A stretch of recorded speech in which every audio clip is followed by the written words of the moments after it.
बहुत स्वागत है आपका द प्रिंट लाइंस में। मैं हूं अभिनेंद्र।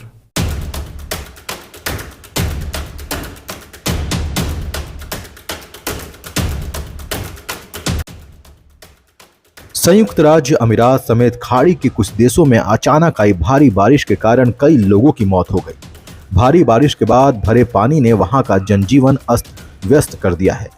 दुनिया के सबसे व्यस्त हवाई अड्डों में से एक दुबई एयरपोर्ट पर उड़ानों का संचालन बुरी तरह प्रभावित हुआ। दुबई के पड़ोसी ओमान में बारिश की वजह से मरने वालों की संख्या 19 हो गई है। बुधवार को दुबई इंटरनेशनल एयरपोर्ट से लगभग 300 उड़ानें रद्द की गईं। दुबई इंटरनेशनल एयरपोर्ट दुनिया के लगभग हर इलाके को जोड़ने वाला हब है। भारी बारिश और बाढ़ को देखते हुए देश से बाहर जाने वालों की भीड़ दुबई इंटरनेशनल एयरपोर्ट पर इतनी बढ़ गई कि चेक इन गुरुवार तक रोक देना पड़ा। दुबई इंटरनेशनल एयरपोर्ट से पिछले साल 8 करोड़ यात्रियों ने हवाई यात्रा की थी। अधिकारियों ने खाड़ी देशों में अभी और आंधी तूफान, भारी बारिश होने की आशंका जताई है। अभी भी कई निचले इलाकों में पानी भरा हुआ है। संयुक्त अरब अमीरात में पिछले 75 साल की रिकॉर्ड बारिश दर्ज की गई है। दुबई से मिल रहे फुटेज में दिख रहा है कि शेख जायद रोड से बाढ़ग्रस्त इलाकों में दर्जनों वाहन डूब गए हैं। 12 लेन वाले हाईवे पर जाम लगा हुआ है।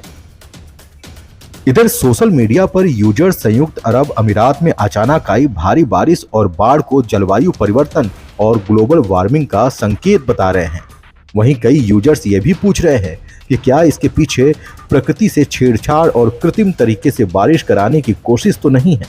कुछ लोग इसे क्लाउड सीडिंग का नतीजा बता रहे हैं।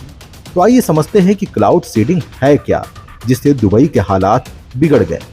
क्लाउड सीडिंग के जरिए बादलों में एक तरह का बीज डालकर बारिश करवाई जाती है। आसान शब्दों में कहें तो बादलों में बारिश के बीज बोने की प्रक्रिया को क्लाउड सीडिंग कहते हैं। बीज के रूप में सिल्वर आयोडाइड, पोटेशियम क्लोराइड और सोडियम क्लोराइड जैसे पदार्थों का इस्तेमाल किया जाता है। इन पदार्थों को एयरक्राफ्ट आदि की मदद से बादलों में छिड़का जाता है। इस पदार्थ के महीन कण आइस न्यूक्लिएटिंग पार्टिकल की तरह काम करते हैं।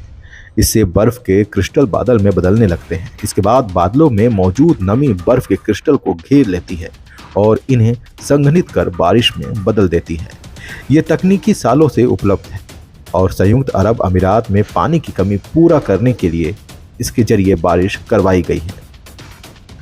ब्लूमबर्ग की एक रिपोर्ट के मुताबिक रविवार और सोमवार को क्लाउड सीडिंग की योजना बनाई गई थी, लेकिन मंगलवार को इसकी योजना नहीं बनाई गई थी। उसी दिन बाढ़ आई थी। हम इस बात की पुष्टि तो नहीं कर सकते कि क्लाउड सीडिंग कराई गई है या नहीं। क्लाउड सीडिंग आमतौर पर तब कराई जाती है जब हवा, नमी और धूल मिलकर बारिश नहीं करा पाते हैं। पिछले सप्ताह पूरे खाड़ी क्षेत्र में बाढ़ के जोखिम को लेकर चेतावनी दी गई थी। क्लाउड सीडिंग की बात करें तो इसका परीक्षण भारत में पहली बार 1952 में किया गया था। भारत ने साल 1984 में इसका पहली बार इस्तेमाल भी किया।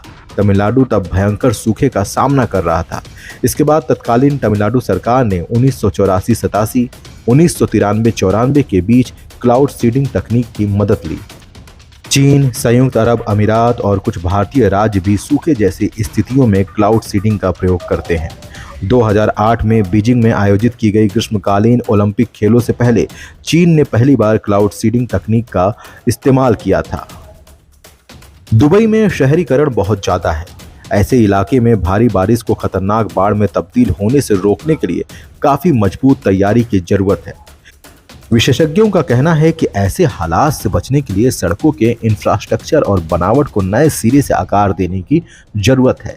इसके अलावा झरनों के पानी का संरक्षण होना चाहिए, जिसे पूरे साल काम में लाया जा सके।